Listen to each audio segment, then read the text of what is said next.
Myths and stereotypes are rife today in our modern world, and some misconceptions are quite hard to dispel. So I had a look around the internet and I'm going to assess if these 10 scuba diving myths are actually real, or should they just be drops like your weight belt when you're in trouble. Hi all of you awesome scuba divers out there, welcome to the Scuba Diving Magazine channel, your favourite place for the latest scuba diving news and gear reviews. Yeah, as a dive instructor, I'd get it quite often, just especially when talking with like new people at social events. They'd ask what I did for a living, and then of course I'd say I was a scuba diving instructor, and inevitably, oh, well, there can't be much to see around here, or like, oh, but what about sharks? Because for most people, the only experience that they have with underwater worlds is like what they see on Shark Week or like just Hollywood movies. So with all of the misinformation out there, when it comes to scuba diving, there's one thing that's definitely not a myth, and that's the importance of reliable dive gear, and that's why I trust Scuba Pro. Whenever you're exploring a coral reef at 20 feet or descending into a shipwreck, the thing that matters more than anything else is trusting your dive gear. That's why so many divers dive with Scuba Pro, a brand that's built by divers for divers for over 60 years. Scuba Pro has been at the forefront of dive innovation since 1963, designing cutting-edge regulators, durable wetsuits, and high-performance BCDs that deliver comfort, reliability, and top-tier performance. Their Mark 25 EVA regulator is a favorite among pros for a reason. Very smooth air delivery, even in the toughest conditions. Their Hydros Pro BCD is customizable, tough, and ready for any dive adventure. And if you care about conservation, just like we do here at Scuba Diving Magazine, Scuba Pro's eco initiatives, from recycled packaging to supporting marine research, make them a brand that's walking the walk. So if you're ready to upgrade your dive kit, then visit scubapro.com or stop by your local authorized dealer to try the gear that professionals trust. Scuba Pro, deep down, you want the best.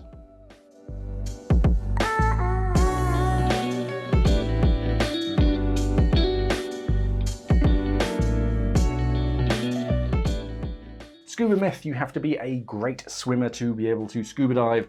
Whilst basic swimming skills and comfort in the water are quite essential, you don't need to be like an Olympic tier swimmer, and a quick glance at some of the dive sites that I've visited over the previous years will attest to that. Some diving is more about controlled movement and buoyancy than speed or strength. There are some conditions and dive sites that do require good physical fitness to be able to dive safely, but for most single cylinder dives, on holiday, somewhere nice, bright and warm, you don't have to be a great swimmer. Our fins that we use have evolved over generations, and they are much more efficient than the fleshy things on the end of our legs at moving you through the water. There are swim tests in most foundational courses for students, and if you plan on scuba diving in water deeper than you can stand up in, it's probably a good idea to know how to swim. But don't worry if you can't do an Olympic turn or a perfect butterfly stroke, or if it's been a little bit of a while since you've been in a swimming pool, if you want to sign up for a course. Don't worry about it. But yeah, ideally, do work on your physical fitness. Try and keep as tip-top as possible, especially for demanding dives, but no, it's not essential.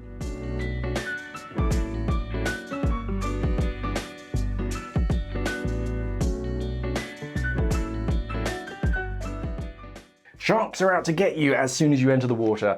This is probably one of the most persistent myths, and most films and TV shows don't help very much with it. Sharks are usually depicted as more hungry for the flesh of a man than a cougar on a Saturday night.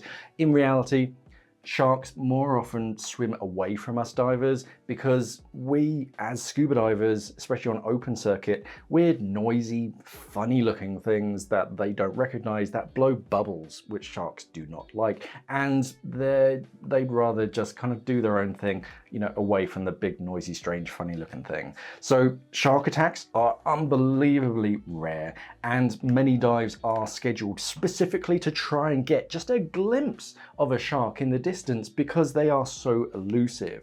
Do sharks have the capability to harm divers? Yes, but so do half of the things around you if you poke it the wrong way.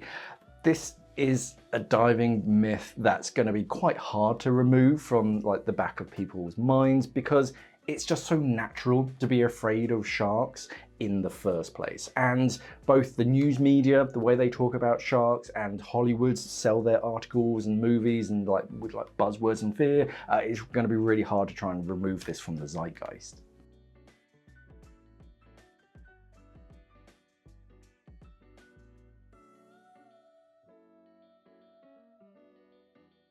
You have to be young to scuba dive.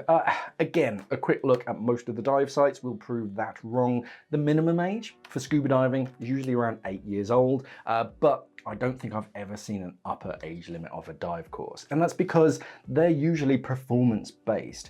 If you can mentally and physically do it, then no one is going to turn you away if you look like you know where you were during the moon landing. There obviously comes a time when a diver does need to hang up their fins for the final time. You need to consider your dive buddy. It's all well and good if you can set up your own dive gear and go for the dive, but remember, if something happens to your buddy, you're the one who needs to be able to help. If you're on the fence though about signing up for a course because of your age, don't worry about it, at least give it a shot.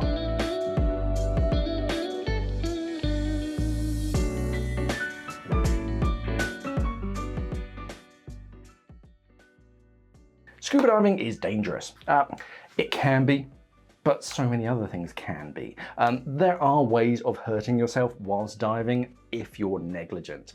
But like skydiving, if you're neglecting your dive gear or how far you're away from the ground, yeah, you're probably going to hurt yourself. So many things from our training as scuba divers to our dive gear are focused on safety. If you take regulators, for example, we dive with at least 2 second stages so that 2 divers can dive from a single cylinder at any one time, just in case something goes wrong. And the way that those regulators are designed is so that they deliver more gas instead of no gas. So a good 90% of most foundational courses are all about what to do if something bad happens. They go over all of the worst case scenarios and they run it as a drill so that you practice, oh, okay, this is what happens if I run out of gas, for example. Yes, scuba diving does put you in some potentially dangerous situations, but if you scuba dive properly, it's all very safe.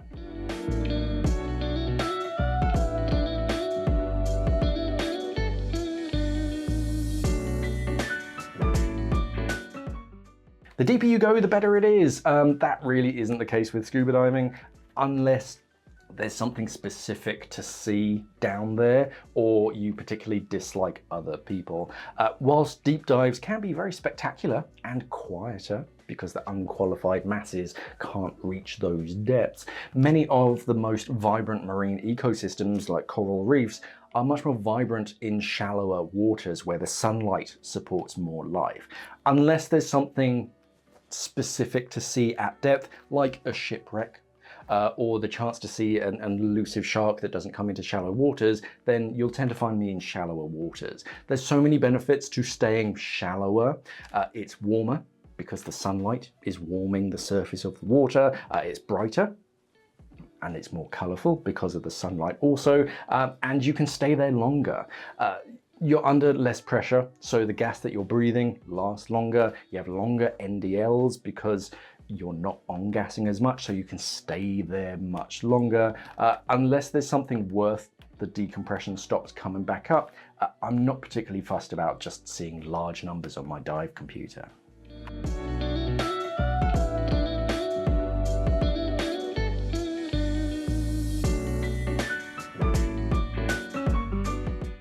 I don't want to go scuba diving, it'll be cold underwater.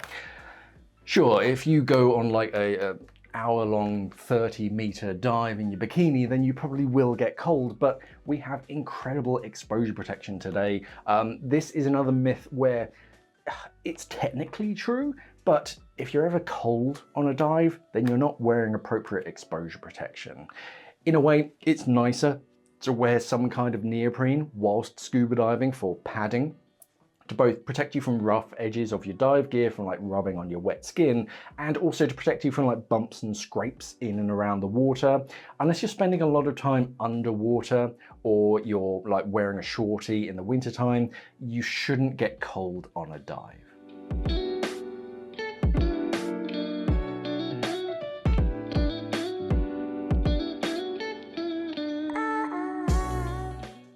You'll run out of gas without warning. It's surprisingly hard to run out of gas out of nowhere during a dive.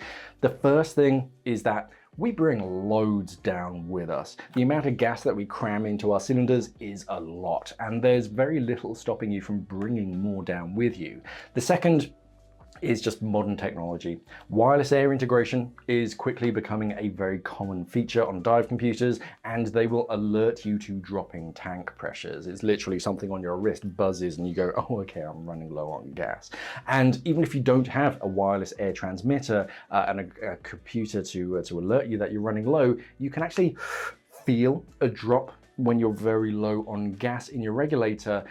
And even if you do run out of gas on a dive, remember you've got your buddy a few feet from you with their own cylinder and something to breathe from, so you can just start to breathe from that. Obviously let them know first, but just think of your buddy as like a sentient bailout tank that follows you around, and yeah, just remember to check your gauges every so often and you can see how that gas is dropping. But no, it is very hard to run out of gas.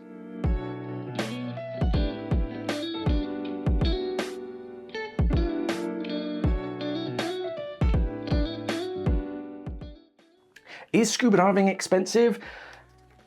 Well, like many sports, initial costs for like gear and certification can seem high, but affordable options exist, and when you compare it to a lot of other things in your world, it's not that expensive.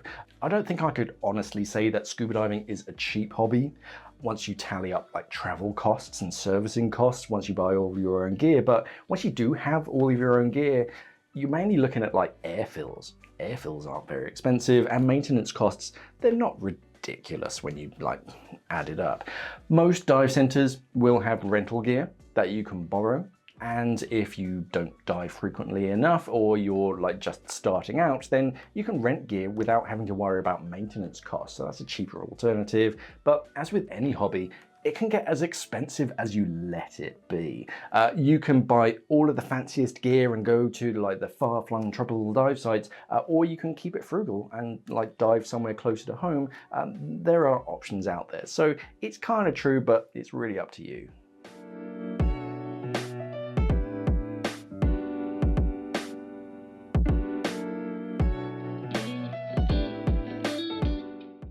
Scuba diving can damage the environment.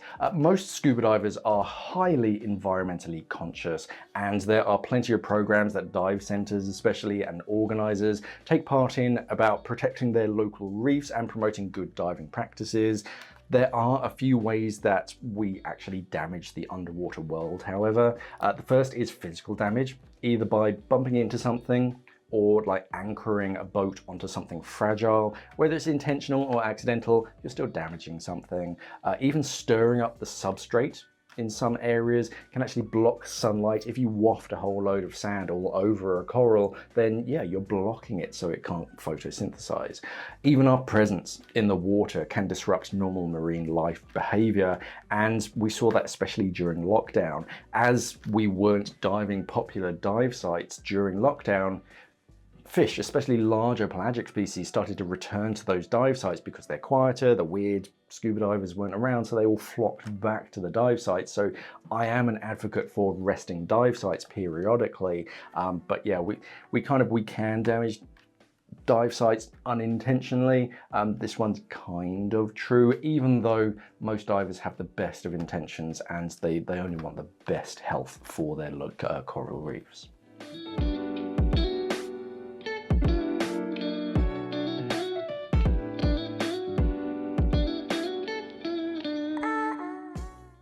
All dive sites are the same, not at all. Over 70% of the world is covered in water, so there's plenty to see underwater, and you'll never get bored. Even at like the same dive site at different times of the day, it can be different. And then you compound that with different seasons throughout the year.